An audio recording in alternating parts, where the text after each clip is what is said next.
With more and more countries slowly coming out of lockdown, and with many people having been furloughed or made redundant and in need of a job, it raises the questions: what will job applications after lockdown look like?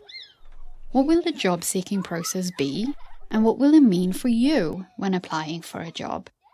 My name is Petra Pierce. I'm a career strategist, a coach, and the founder of thecareerupgrade.com. I help professionals like you to land the job you want, build the career you deserve, and make the money you're worth. Today, we'll go through 5 things we may expect from the job market in 2020, and what may be different when applying for a job after lockdown. An obvious consequence of the last few months is the amount of people now looking for a job. Not only does it mean that you'll be competing with a larger number of candidates for every job, but you'll also be competing with other high performers that have been furloughed or made redundant and are now also looking for employment.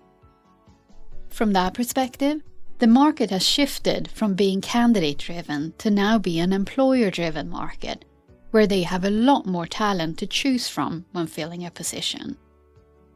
This means that you really want to bring your A game to interviews. The way to do that? Be crystal clear on your competences and capabilities and what value you bring to a company. Be even more prepared for your interviews. Have a clear understanding of the problem they're trying to solve with filling the position and how you may be the solution. Have your answers prepared, at least for the most common questions, so that you have competent and engaging responses. And you also need to sharpen up your skills on how you present yourself, so that there is no doubt you are the ideal candidate. The second thing you can expect is that most, if not all, of the interview process will probably be done virtually. Therefore, it's going to be important that you can make a strong impression via video. If you're not familiar with video platforms like Zoom, Skype, etc., make sure that you practice beforehand so that you're comfortable talking about yourself in front of a camera. And that you get used to talking into the camera lens so that you're looking the interviewer in the eyes when you respond. You can easily do this by using a program like QuickTime and record yourself, or you can use your phone. Then watch it and see how you come across on screen. Do necessary adjustments and try again.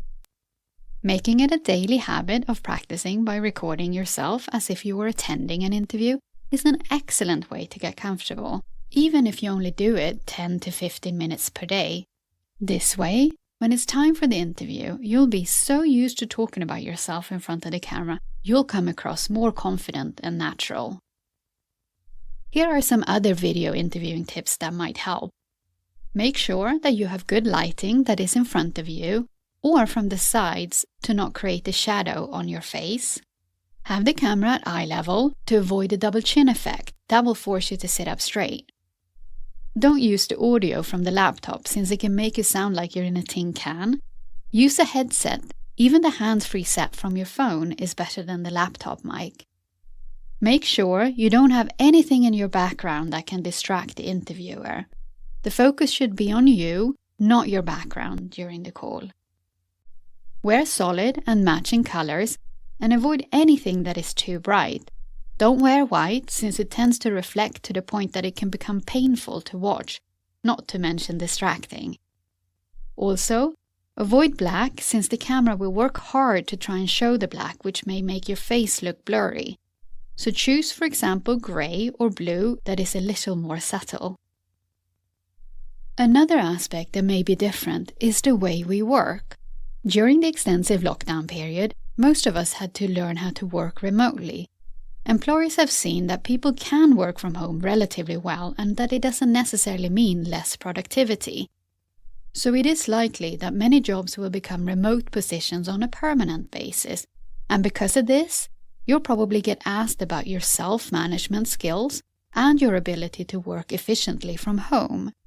Equally, if the role you're being interviewed for requires you to be in the office, you can expect to be asked about your willingness to work from an office in this current environment. So make sure you are prepared to answer those questions in case you're asked during the meetings.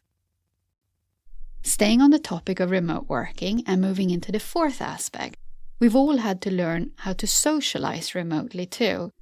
We've all had to improve our capabilities in building and maintaining relationships virtually. And at the moment, the need for social distancing is still vital. So it's best to expect that we'll have to continue to improve our skills in how to nurture our relationships in a virtual setting. When it comes to onboarding to your new job, you may not have the same possibility to build rapport and relationships with your new colleagues as when you were able to meet them face to face. So this is something that you may also be asked about in a job interview going forward. How do you establish likability and trust in a virtual setting? The fifth and final point when it comes to what we may expect about the job market 2020, job applications after lockdown, and how to get a job after lockdown, is the importance of having a strong network. It's always been important to utilize your network when applying for a job, but it's going to be even more important now. With so many candidates looking for a job, you stand a much better chance of getting noticed if you are a referral. So reach out to your network and let them know that you are looking for new opportunities. But before you start broadcasting to everyone you know, make sure that you're clear on what it is that you're looking to do next and how you would like their help. Meaning that you don't necessarily want to send a message on social media or in an email that goes something like this. I've been made redundant and I need a job fast. If you have any tips on job openings, please let me know. Or, I've just lost my job and I need a job fast. I'm open to anything. Let me know if you hear of any opportunities. I'm sure you've seen them or a variation of that kind of message.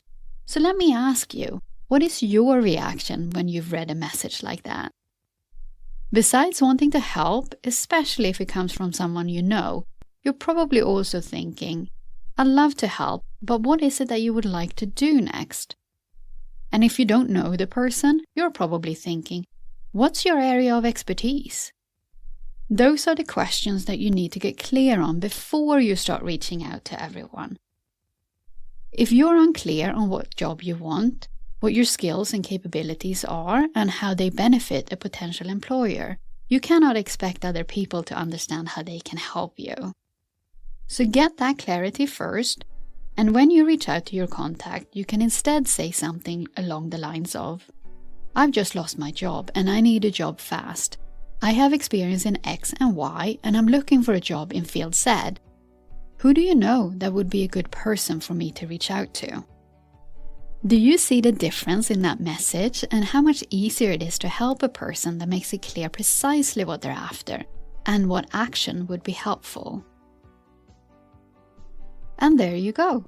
That's the 5 things we may expect from the job market 2020 when it comes to job applications after lockdown and how to get a job post-lockdown. I hope you found it helpful. If you're someone that is currently looking for a job and would like personalized help with your interview preparations to make sure you nail the interview, head over to my website and fill out the application form and I'll reach out to you. The address is thecareerupgrade.com/nailtheinterview. I also recommend that you watch this video next to get tips on how you can prepare for your job interview. If you liked this video, please give it a thumbs up, subscribe, and let me know in the comment what your biggest takeaway is. If you know someone that could benefit from watching this video, make sure to share it with them. Thank you so much for watching, and I'll see you soon.